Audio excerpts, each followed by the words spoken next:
Hi, I'm Jennifer from the Worcester branch of the Wayne County Public Library, back with another bullet journal video. In the last video, I talked about collections in general, but this time I'd like to go over some ideas for using your bullet journal for self-care. Generally speaking, self-care means taking charge of your physical and mental health, even without professional medical consultation. It's about making a conscious choice to look out for your own well-being and comfort. Of course, given that we're all enduring a global pandemic, health and wellness is a big concern for us all, and self-care, especially for our mental health, is vital. So here are some ways to incorporate self-care into your journal. For your physical health, habit trackers can be very helpful. If you want to set exercise or nutrition goals, you can set up a habit tracker that allows you to check off the days when you work out, walk a certain number of steps, run, eat your 5 fruits and vegetables a day, drink enough water, you name it. This kind of habit tracker can also help you stay on track with medications and other things you might need for your physical health. You can also establish a sleep tracker in your journal. This can help when you find you're having problems sleeping, especially if you can use it along with a habit tracker or notes in your journal about what might be happening in your days that could affect your sleep. One of the simplest ways of setting up a sleep tracker is just to make a simple grid so you can highlight the hours when you sleep. If you feel like your life is a bit of a jumble, and you just can't get on track, you can try setting up a collection to write out your ideal morning and/or evening routine. Think about what you want to try to do to start off your day in a positive way, or what you think will help you wind down well at the end of the day, and write it down. Then try it. Do these things help? If not, you can always adjust your list and try again. For your mental health, a mood tracker can provide the first step in being more aware of your moods and what affects them in your daily life. Once you can spot patterns in what lifts your mood and what brings you down, you can make the changes that can help improve your mental well-being. One way to help with those changes is to consider adding one of these collections. First, you might try adding a list of what makes you happy or lifts your mood. No matter how silly or simple or unimportant it might seem, write down whatever makes you happy. This can be a handy reference collection for when you need a pick-me-up. If you struggle with self-esteem or an internal critic, you might try adding a collection of all the things you love about yourself. Or why not add a compliment log? Whenever you receive a warm, supportive comment from someone, add it here and refer back to it when you need a reminder of the ways in which you matter. Sometimes we need a little extra help in dealing with stressful situations, so a collection on that topic can also be a useful reference tool.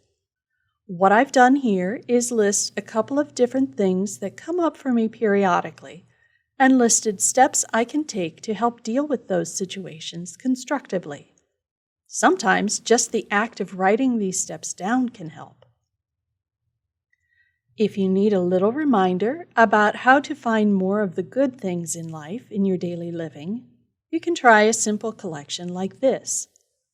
In one column, list what you want more of in your life, like more journaling or more balance. In the next, list what you want to keep doing, the things that already work for you, like exercise or healthy eating. And finally, list what you want less of in your life, the things that keep you from being as healthy or as productive or as happy as you would like.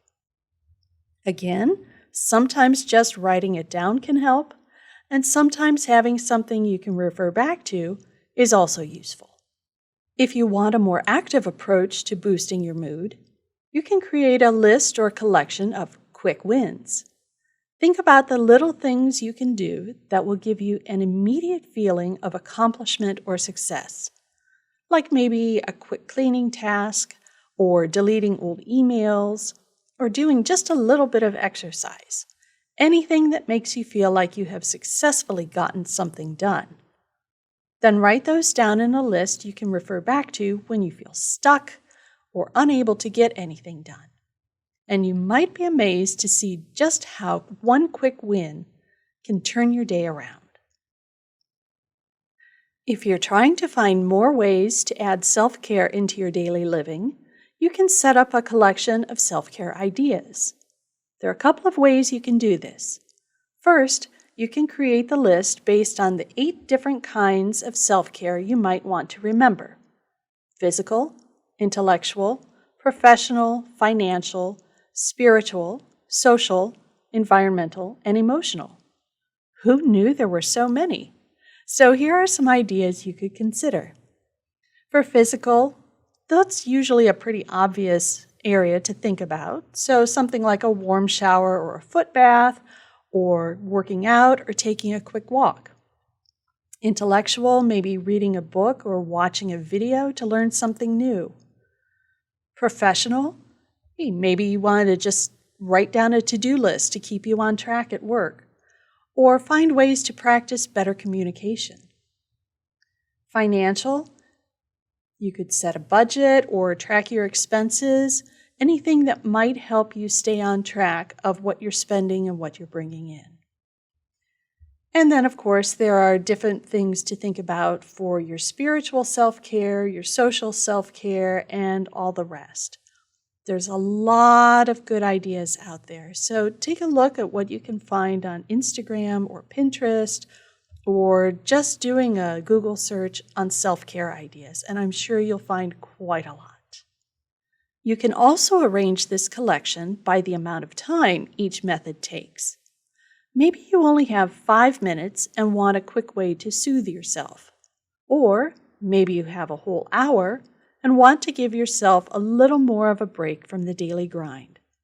A short spread like this will give you plenty of ideas that you can refer back to when you need them. And finally, something you can include at the beginning of each month's pages is just a short list of 5 simple things you want to do or enjoy in that month. It's a nice way of reminding yourself to take the time to enjoy the season you're in.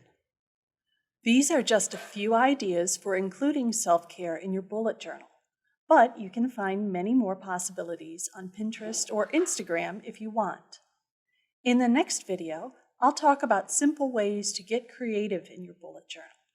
If you look online at different journal spreads, you can get completely overwhelmed by how creative and lavishly detailed they are.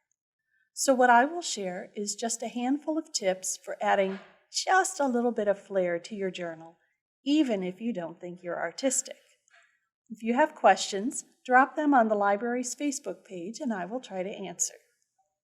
Don't forget, the Bullet Journalists group meets the 3rd Saturday of every month on Zoom, and we talk about what we're learning from using our journals. If you're interested in joining us, you can register for the Zoom meeting through a link on Facebook or through the calendar of events at the library website, wcpl.info. And until the next video, happy journaling!